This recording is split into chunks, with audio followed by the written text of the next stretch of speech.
Hey guys, Woods Farm here. Just back out in the shop, and today I'm working on my daughter's 2007 Kia Rondo. This is kind of an update video to the subscribers of the channel. I haven't been able to put out a lot of content. I've been really busy around the farm. I haven't been able to do much work on Project 222. Just getting firewood cut, and I keep getting hit with vehicle repairs. Whether it's my wife's Ford Ranger or my daughter's vehicle, I've just been in the garage working on cars nonstop. But I thought I'd take a second and talk to you a bit about the Kia Rondo. So my daughter's had this vehicle for a number of years, and a few years back she had it into Canadian Tire to swap out the tires and do some work. And they were like, this car needs to be condemned. They wouldn't work on it. She brought it home, and we found a major problem. And this is a known issue with the Kia Rondos. So we'll climb under and I'll show you what I'm talking about. But if you're not aware, these vehicles have a major design flaw when it comes to the front frame. Basically the subframe that bolts onto the unibody.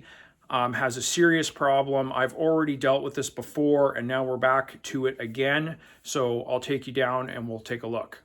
Okay guys, here is the subframe. You can see that's kind of the cross member there. And this is the passenger side. And you can see the subframe bolts up to the front, and then there's another bolting point with a bushing right in here. You can see this is the unibody, and then this bolts up into it.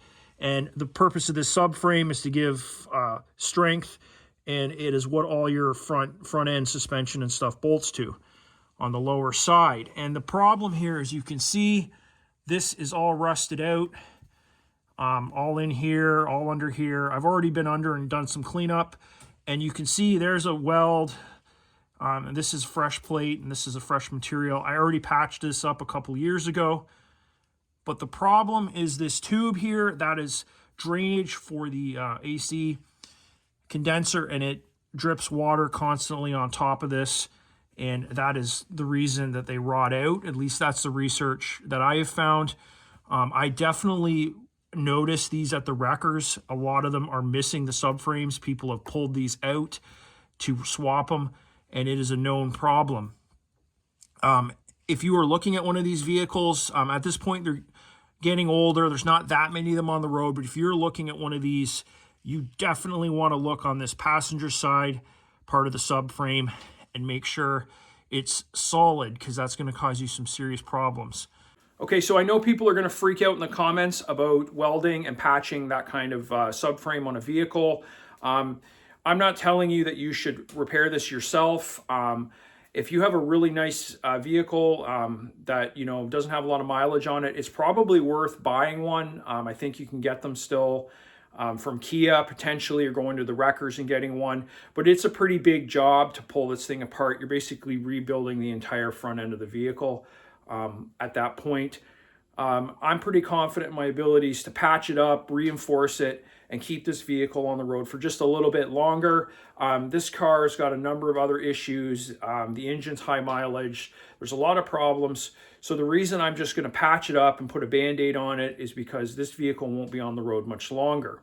Okay, so along with that fabricating and patching of the subframe, I've got some other things to do on this vehicle. I'm going to be working on replacing the sway bar linkage and an outer tie rod. Also, we just did a bunch of brake work on this car. So basically at this point, I'm just working on it constantly just to keep it going. So that's one of the reasons why Project 222 was kind of hit a roadblock. I just keep getting hit with these other projects that I need to take care of. Okay guys, so basically that is the fatal flaw of the Kia Rondo. If you're looking at purchasing one of these used in the future, you definitely want to crawl under there and look at that part of the subframe. Some of them might be good if they were rust checked, or that tube, I think some people extended it so it wouldn't drip onto it. So I'm not saying they're all going to be bad, but definitely take a look at that. And if you're on the channel to see some of my other fabricating work like Project 222, don't worry, I'm going to be getting back to it very soon. I just got some parts in the mail for the machine gun simulator, and Workbench is cleared. I'm getting ready to start tinkering on that later in the week, so hopefully there'll be a video on that coming out soon. If you have any questions or comments, leave them below. And as always, thanks for watching.